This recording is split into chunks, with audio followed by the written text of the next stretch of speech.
And in prefacing my question, I'd like to refer to what President Kennedy said, that if a free society cannot help the many who are poor, it cannot save the few who are rich.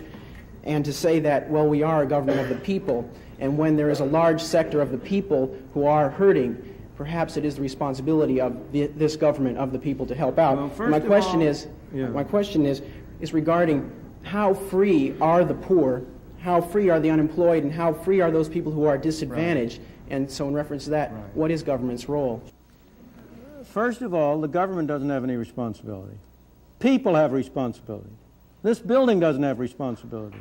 You and I have responsibility. People have responsibility. Second, the question is, how can we as people exercise our responsibility toward our fellow man most effectively? That's the problem. So far as poverty is concerned, there has never in history been a more effective machine for eliminating poverty than the free enterprise system and the free market. The period in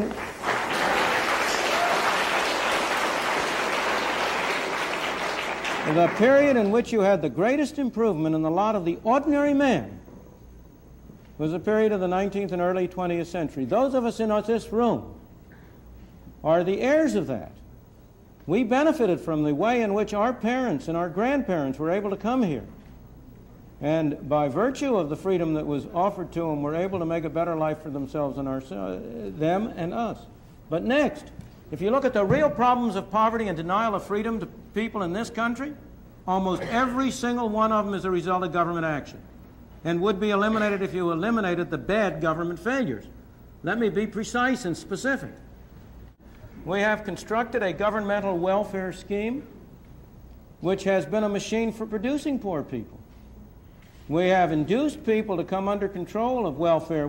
I'm not blaming the people, don't misunderstand me. It's our fault for constructing so perverse and so ill-shaped a monster as the whole set of welfare programs we have, under which we encourage people, families to break up.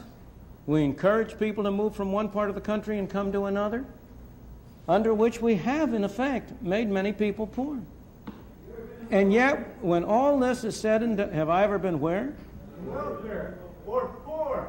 I have, sir. Of course, more so than most of the people in this room.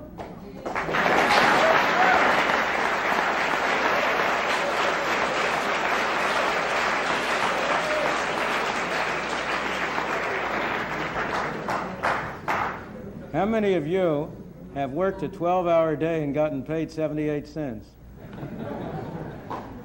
But let me go back to but you know, that's all irrelevant.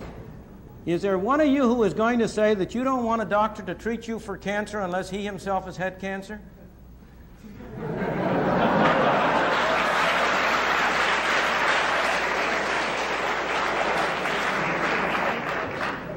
I could go down the line. But when all is said and done, while there are people in this country who are worse off than other people, by and large, even the poorest people in this country are relatively well off compared to the conditions in many other countries in the world.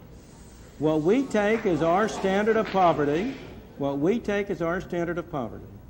is above the average income of all of the people in the Soviet Union, let alone of the people in India or China or in other countries. Now, that doesn't mean we should be satisfied with it. We are a wealthier country and we've been more productive. And we should set higher standards by ourselves. But by the same token, we ought to have a sense of proportion. And we ought to recognize both the source and the problem. You say that you believe many people in America believe in your definition of freedom from coercion.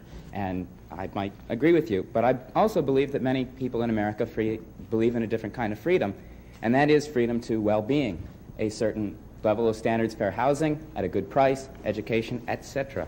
The other thing I want to say is that the system has built into it the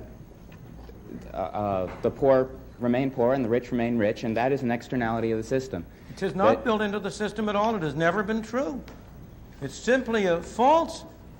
If you look at the evidence, there is an enormous amount of mobility from one class to the other. It is not immediately easy to become in the wealthy class. There are certain parts of the system which make that virtually impossible for the real person.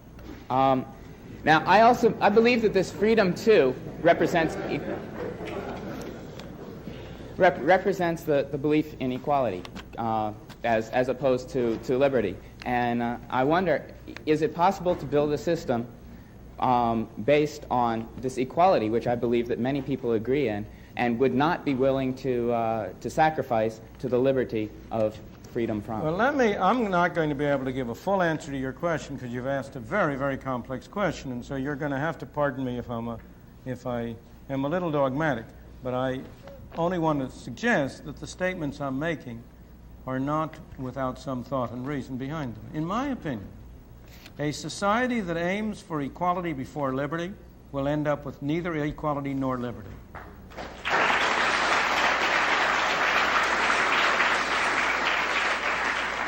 And a society that aims first for liberty will not end up with equality, but it will end up with a closer approach to equality than any other kind of system that has ever been developed. Now, that conclusion is based both on evidence from history, across history, and also, I believe, on reasoning which, if you try to follow through the implications of aiming first at equality, will become clear to you. You can only aim at equality by giving some people the right to take things from others. And what ultimately happens when you aim at equality is that A and B decide what C shall do for D. Except that they take a little bit of a commission off on the way.